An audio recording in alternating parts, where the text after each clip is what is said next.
everyone, welcome back to my channel, Vivid Living in Colorado Springs. Today I'm going to be talking about the 7 reasons why I love living in Colorado Springs.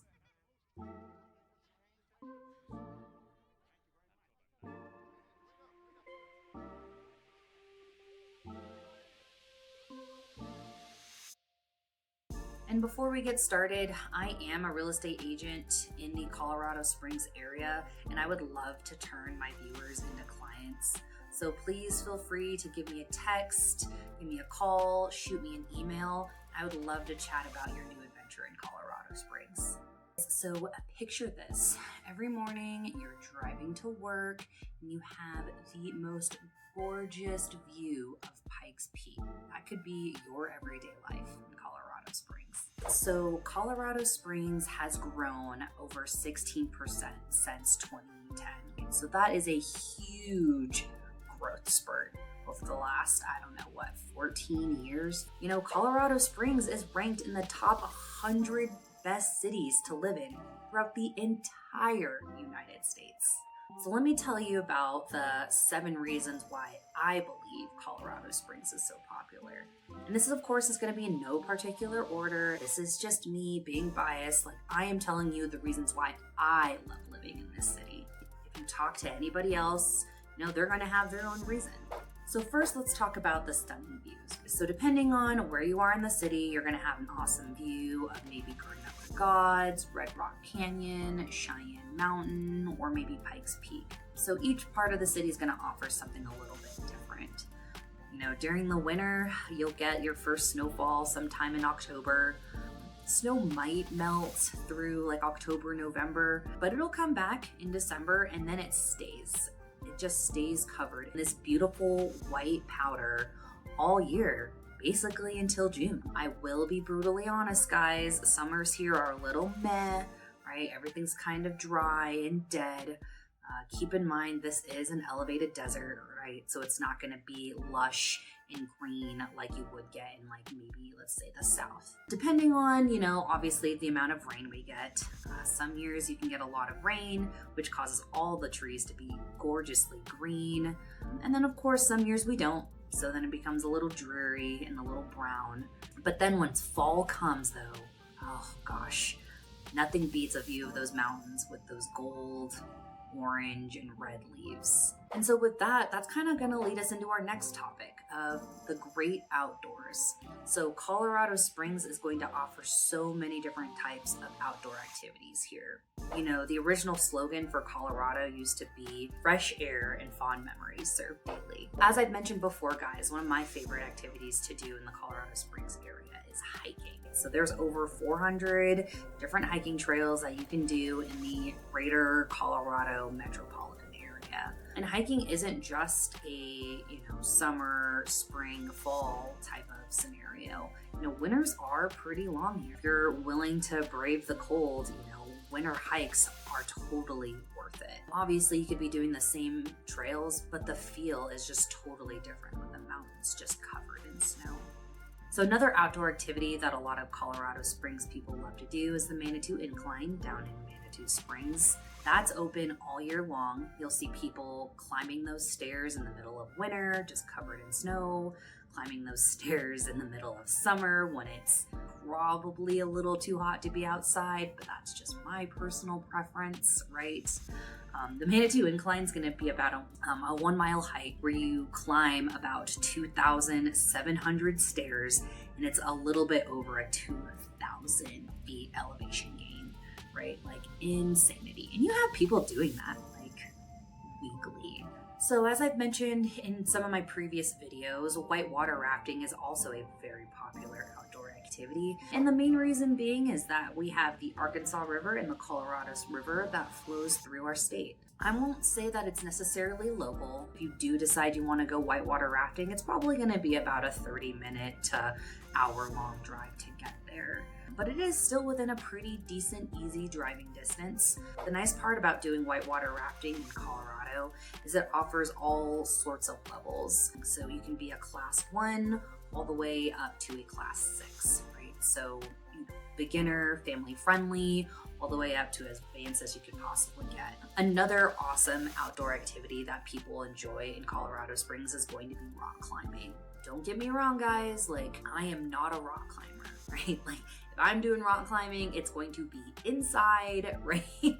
Strapped to a nice secure wall. I'm just not quite that adventurous to do some outdoor rock climbing. But with that said, Colorado Springs does offer that opportunity. Some of the popular areas that a lot of people like to visit are going to be like Garden of the Gods and Red Rock Canyon. And then last on my outdoor activity list is going to be mountain biking. And it's actually not just mountain biking. Cycling's apparently super popular here. Wasn't aware, but as I did my research, I stumbled across that, yes, outdoor cycling is very popular in Colorado Springs. And I think the main reason being is that there are a ton of different paved routes and they go forever here. Depending on how venturous you are, right, you can mountain bike all year long. The only thing you really got to worry about is, getting yourself through some snow. But that's going to be for any sort of outdoor activity that you decide to do. And like everything else that Colorado Springs has to offer, there's a variety of different levels that you can tackle. No matter what you're looking for in the Colorado Springs area, as far as mountain biking goes, it'll probably have you covered. So another reason why I really love Colorado Springs is it's because it's so welcoming to dogs.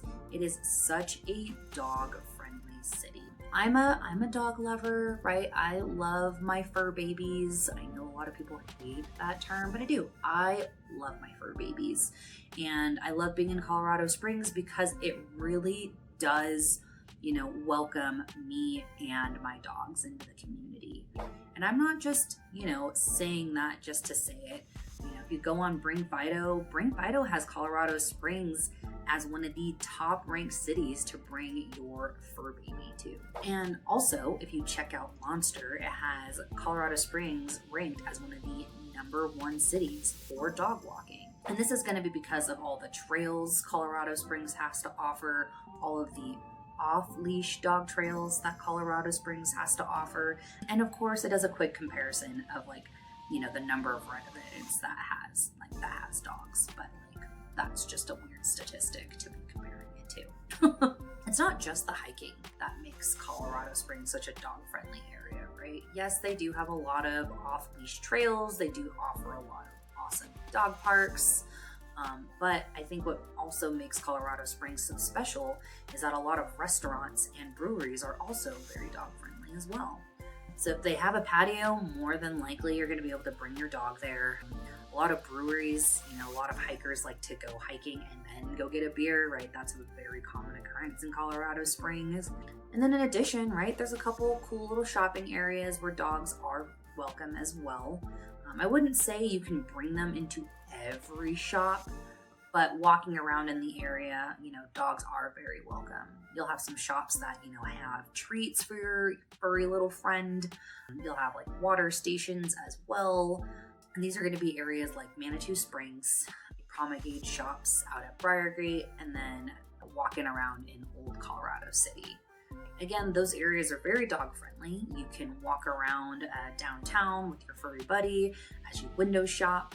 I would be cautious about bringing them into the store, but they are welcome in those areas. So my next topic of discussion is going to be the lack of traffic. And this was an interesting debate between me and my husband, and then my husband's, and then my in-laws as well. I personally believe that the traffic here in Colorado Springs is not bad. You're not bumper to bumper. You're not stuck in traffic where you're, moving half a mile and it takes you 30 minutes. In the best case scenario, without any traffic, commuting from one place to the other, let's say it's 15 minutes. And then if you're traveling during peak rush hour, your commute might increase to 18 minutes. So yes, there is that 3-minute increase. We're gonna get a couple yellow areas pop up on your Google map as far as navigation goes. But as far as large city goes, that's really not that bad. Let's think about like some of the really big cities like New York. That like New York City, that place is insane. LA, also insane. Or basically any city in California, you're going to be running into traffic constantly. You know, Atlanta is really bad as far as traffic goes. So that's what I'm saying. As far as large cities go, the traffic here really isn't that bad. Now, if you are coming from a smaller city to Colorado Springs, yeah, it could be a shock. Like I said before, I was talking to my in-laws and she was telling me, she's like, oh my gosh, it takes me like 15 minutes to go 1 mile in this city. And I was like, okay, well, what are you talking about? And she's like, well, in Somerville, she's like, it only takes me like maybe 4 minutes to go 1 mile in the city. And I'm like, okay, fair, but Somerville is super tiny. And so that's what I'm saying, right? Depending on where you're coming from, depending on what you're used to, yeah, Colorado Springs traffic could be a little bit more than what you're prepared for. But for the most part though, you know, in comparison to a lot of other cities, it's really not that bad. You know, let's look at the numbers, guys. Let's look at the numbers. Okay. So, but for reals, right? Like I can kind of spew nonsense at you all day as far as like what I believe, you know, how bad traffic is, as far as, you know, what my in-laws believe how bad traffic is.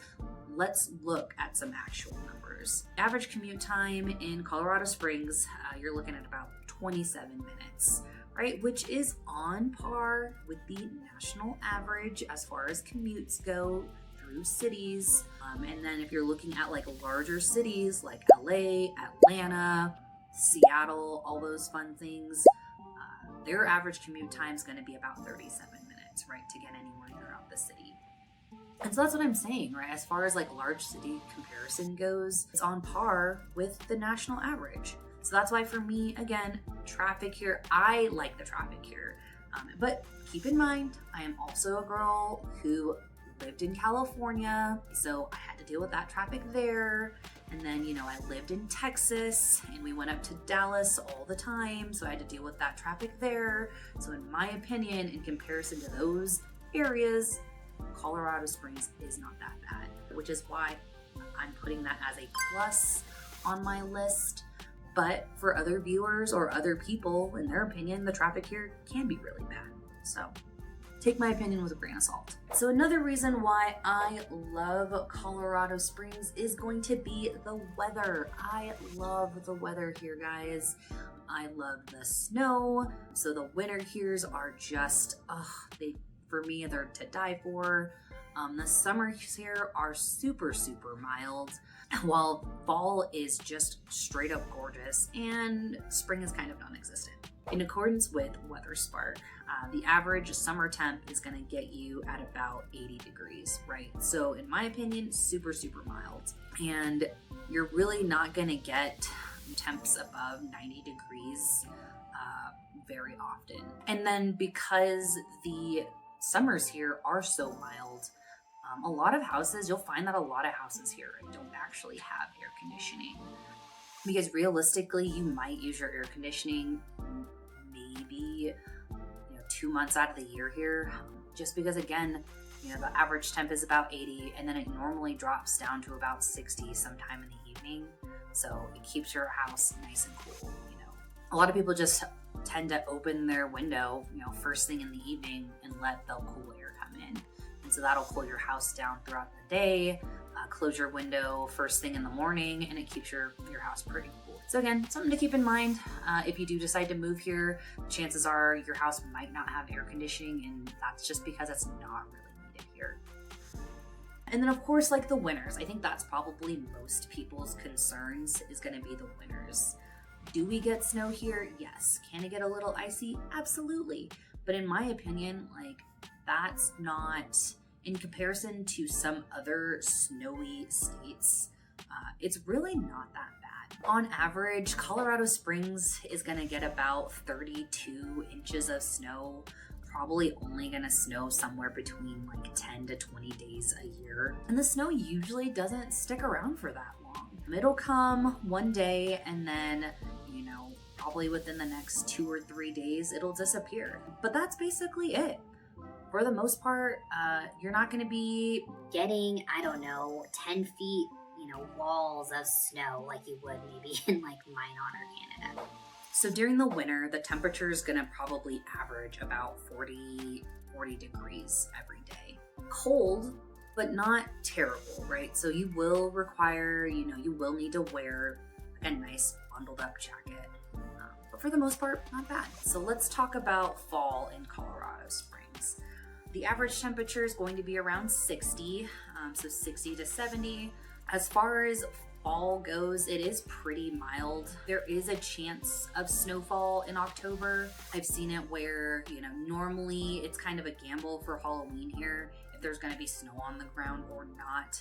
So of course, when you're buying Halloween candy, keep that in mind. If it snows on the ground and you bought 10 bags of candy, more than likely that candy is staying in your house. Versus another year, we didn't get any snow and we had a bunch of trick-or-treaters. So that's gonna, play a huge factor as far as, your Halloween schedule goes there. So the way I would kind of summarize fall is that it's mild with a chance of snow. Let's talk about spring in Colorado Springs. A lot of people will call it the soft winter because again, we do get snow until, June. I would basically say it's non-existent, but there is still the chance of snow, right? So again, soft winter. So take that into consideration. There really isn't a spring here as far as the traditional spring goes. So another awesome perk about living in Colorado Springs is that there is always something to do. Keep in mind, I am a recluse, right? I spend a lot of time just hanging inside, playing video games, doing my random glass art hobbies. But on the rare occasion that I do decide to go out and venture into the world, Colorado Springs does have a lot to offer. And I think it's because of that family community type feel. It is very, very close-knit here, and it is relatively focused on small businesses, right? And I think because of that, you'll tend to find a lot of really cool festivals here, a lot of different little art walks that you can do as well. Just overall, something to do no matter what day of the week it's going to be. So one of the big ones during the summer is going to be Territory Days. And that's basically just to remember the 1850s gold rush that happened here. So you're going to have a lot of live music, a lot of cool little events, and just a lot of things to see. One of my favorites is going to be the Labor Day Liftoff. I have never actually attended that festival, but during that time of year, it's normally held on Memorial Day, the whole sky will be filled with hot air balloons, and that festival will go all weekend long. And again, same kind of concept, right? Live music, you'll have a different little market there, food, and just a really fun place to just hang out. So a festival that's a little different and off the wall is going to be the Emma Crawford Coffin Races. That's held in Manitou Springs every October, and it's actually just to remember Emma Crawford, who was, buried in a coffin on top of a hill, and one day there was some heavy rainstorm, and she just happened to just fall down the hill, and it just started this tradition. So every year in Manitou Springs, you'll be able to witness that if that's the type of stuff you're into. If you're into more musicals, plays, indoor concerts, then Colorado Springs also offers the Pikes Peak Performing Arts Center. That has a lot of different musicals and plays that you can see all year long. Of course, there's going to be bars and breweries, right? Colorado Springs is known for a lot of their breweries. You'll be able to find one a hop, skip, and a throw away from any sort of neighborhood. Finally, as far as entertainment goes, you do have the Ford Amphitheater as well. That's a newer addition to Colorado Springs. It was actually just finalized in 2024. So you'll get a lot of really big name concerts that are held there. So the amphitheater itself is actually considered top tier as far as like a concerts experience goes. And the cool part is again, stunning view, guys. Can't stomp that enough, is that the view at the amphitheater is gorgeous. So a lot of people say that some of the evening performances are awesome because as you're watching the concert, they'll also have the sun going down in the background as well. Music in a sunset, like check please. All right, and then last on my list is going to be food.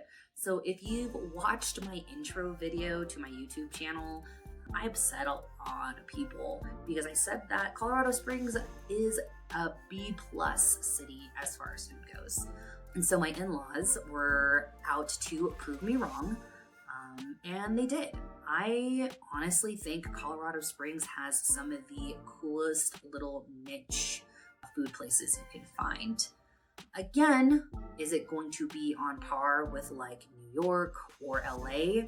I still say no, which I'm sure is gonna upset a lot of people, but that's fine. So what I'll do is I'll upgrade Colorado Springs food ranking from a B+ to an A-, right? So it is in the A categories because they do have a really, really large, diverse selection of food, and it's all really, really good. So the things that I do like about the Colorado Springs food scene is that it focuses on local small businesses. Like, yes, when you get to some of the main strips, like down Powers, you'll notice that there's a lot more of like the bigger chain restaurants. But, you know, throughout most of the cities and near the suburbs, you're actually gonna find more focus on smaller businesses. And I'm not gonna lie, most of their food is bomb. For example, 420 pizza. Oh my gosh. Okay, so yes, the name in itself is hilarious, 420 pizza, right? But their pizza is to die for. And then you also have the 3.14 pie bar, where their main focus is pot pies. Again, on point, hitting it hecka hard as far as their food goes. So I will rescind my statement, or I will take back my statement as far as variety goes.